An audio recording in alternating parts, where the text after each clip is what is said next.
المشاهدون الأفاضل، السلام عليكم ورحمة الله تعالى وبركاته. حييكم وأقدم نشرة أخبار المساء والمستهل بالعناوين.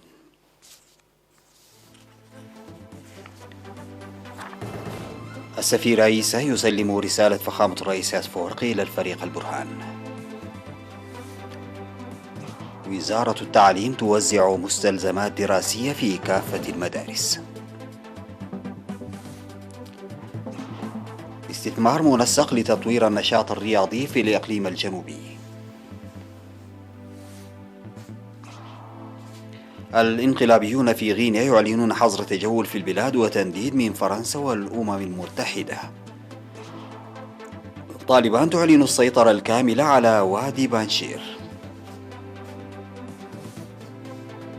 قتلى ومصابين في هجوم بمدينة كويتا الباكستانية.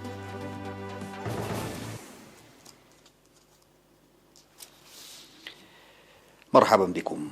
سلم السفير عيسى أحمد عيسى في 5 سبتمبر رسالة من فخامة الرئيس أفورقي إلى رئيس مجلس السيادة السوداني الفريق ركن عبد الفتاح البرهان، وتركزت رسالة فخامته على أهمية تعزيز التعاون المشترك المبني على العلاقات الثنائية وحسن الجوار، وكذلك التطورات الإقليمية ذات الاهتمام المشترك. وفي اللقاء الذي جرى في مكتب الفريق ركن عبد الفتاح البرهان، تبادل الطرفان الأفكار حول الأعمال المشتركة التي تسهم في تمتين العلاقة الإريترية السودانية بما يخدم مصلحة الشعبين الإريتري والسوداني. وذكر الفريق ركن البرهان أن العلاقة الإريترية السودانية هي علاقة أزلية معبرا عن تمنياته الطيبة لفخامة الرئيس أفورقي.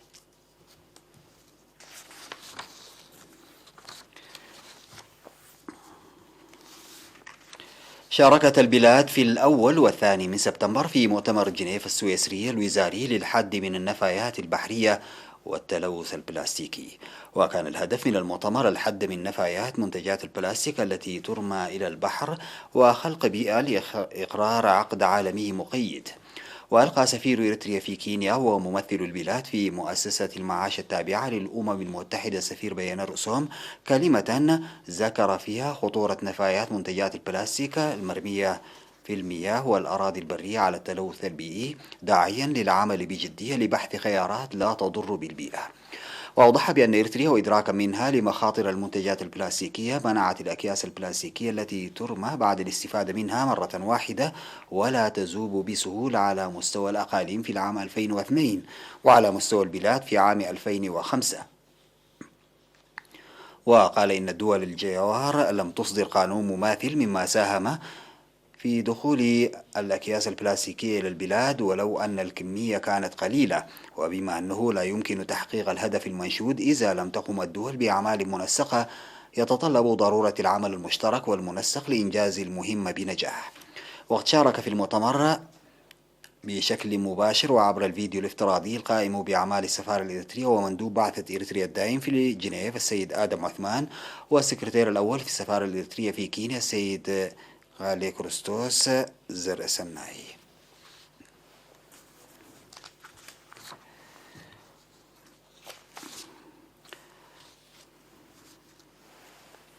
قامت وزارة التعليم بتوزيع مستلزمات دراسية على المدارس المنتشرة في كافة مناطق غالم البلاد بهدف مساعدة الطلاب.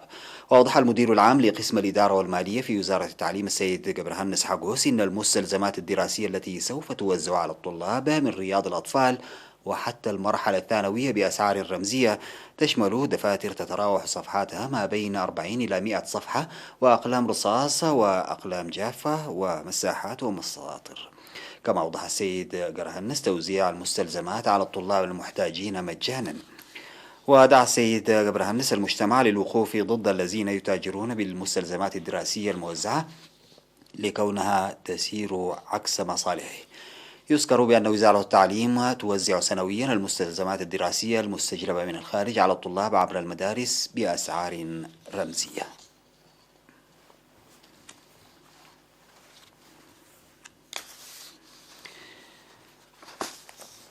صرح حاكم الإقليم الجنوبي السيد هابتاب تسفاسيون عن تسيير استثمار منسق للرقي بالإدارة الرياضية وخلق منافسة رياضية نشطة وفعالة.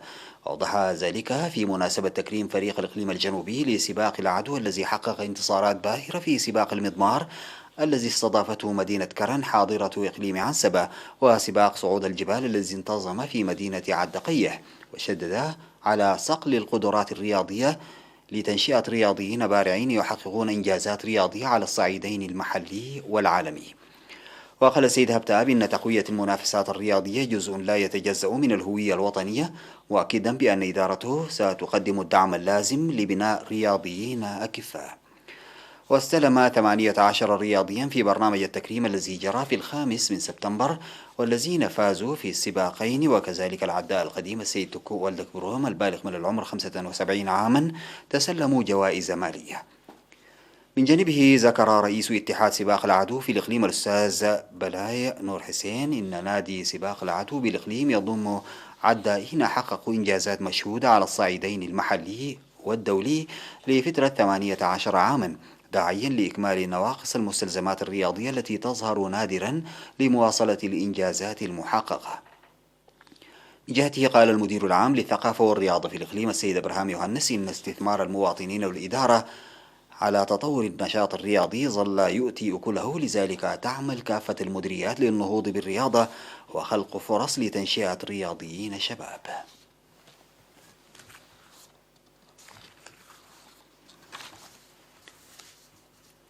تخرج في 4 سبتمبر بالإقليم الأوسط 46 شابا بينهم 20 شابة حصلوا على دورة فنية امتدت ل9 أشهر. وقد تركزت الدورة على التمثيل وإخراج الأفلام، وأوضحت ممثلة الخريجين أن الدورة المقدمة تسهم في رفع معارفهم حول الدراما وتؤهلهم لإنجاز أعمال فاعلة، مناشدة لخلق فرص مماثلة للشباب الآخرين. من جهته ذكر رئيس الاتحاد الوطني لشباب وطلبة إريتريا السيد صالح أحمد دين ذكر لتطوير الدارسين المعلومات المكتسبة عبر المطالعة والممارسة واكتساب الخبرات من المتمرسين، مناشدا إياهم للمساهمة بفعالية في تنشئة وترسيخ القيم المجتمعية عبر أعمالهم الفنية. عرضت في المناسبة فقرات فنية تمثلت في أفلام قصيرة ومسرحيات أعدها الدارسون.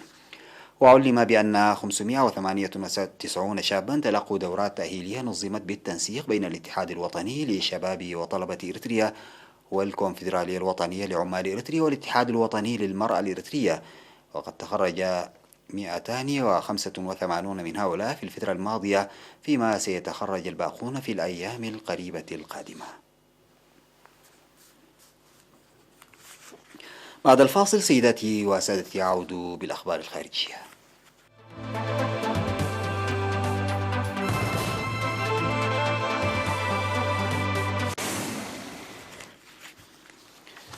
أعلن ضباط القوات الخاصة الذين استولوا على السلطة في غينيا واعتقلوا الرئيس ألفا كوندي فرض حظر التجول في كل أنحاء البلاد حتى إشعار آخر واستبدال حكام المناطق بعسكريين. وقال الضباط أيضا في بيان بثه التلفزيون الوطني إنه سيتم عقد اجتماع لوزراء حكومة كوندي ومسؤولين آخرين كبار في العاصمة كوناكري. وفي وقت سابق أكدت وزارة الدفاع أنها صدت هجوم القوات الخاصة على الرئاسة رغم بث فيديو يظهر الرئيس كوندي بين أيدي الانقلابيين.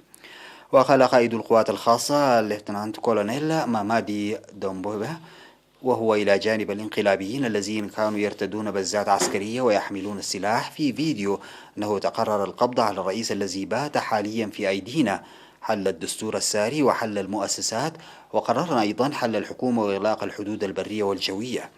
وقالت رويترز وأظهرت مقاطع مصورة على مواقع التواصل الاجتماعي أن شخصين على الأقل أصيبا بالتزامن مع سماع دوي إطلاق نار كثيف بالقرب من القصر الرئاسي في كوناكري عاصمة غينيا، بينما جابت شوارع المدينة أرتال من العربات المدرعة وشاحنات تحمل جنودا.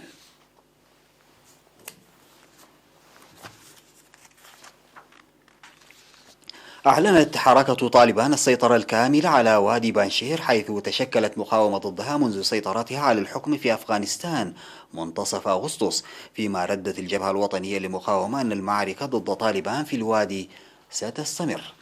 وقال الناطق باسم الحركة ذبيح الله مجاهد في بيان: مع هذا الانتصار خرج بلدنا بشكل كامل من مستنقع الحرب، سيعيش الناس الآن بحرية وسلامة وازدهار على حد تعبيره. وكتبت الجبهة الوطنية للمقاومة على تويتر أنها تسيطر على مواقع استراتيجية في الوادي، مضيفة أن النضال ضد طالبان وشركائها سيستمر. ويقع وادي بانشير الوعر الذي يصعب الوصول إليه على مسافة 80 كيلومترا من كابول، وكان آخر معقل للمعارضة المسلحة ضد طالبان التي سيطرت على الحكم في 15 من أغسطس، وبعد أسبوعين غادرت آخر القوات الأجنبية البلاد. ووسط مخاوف من اندلاع حرب أهلية، حض الأمين العام للأمم المتحدة أنطونيو غوتيريش جميع الأفغان على وقف العنف فورا، وذلك في تقرير إلى مجلس الأمن.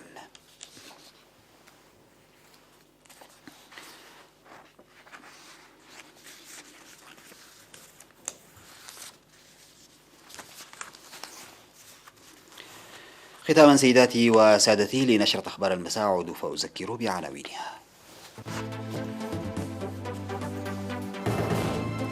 السفير عيسى يسلم رسالة فخامة الرئيس ياسف ورقي إلى الفريق البرهان. وزارة التعليم توزع مستلزمات دراسية في كافة المدارس.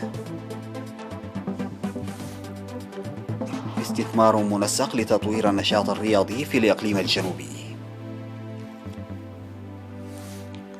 الانقلابيون في غينيا يعلنون حظر التجول في البلاد وتنديد من فرنسا والأمم المتحدة. طالبان تعلن السيطرة الكاملة على وادي بانشير. قتلى ومصابون في هجوم بمدينة كويتا الباكستانية. انتهت نشرة أخبار المساء، أشكر لكم طيب المتابعة، في أمان الله.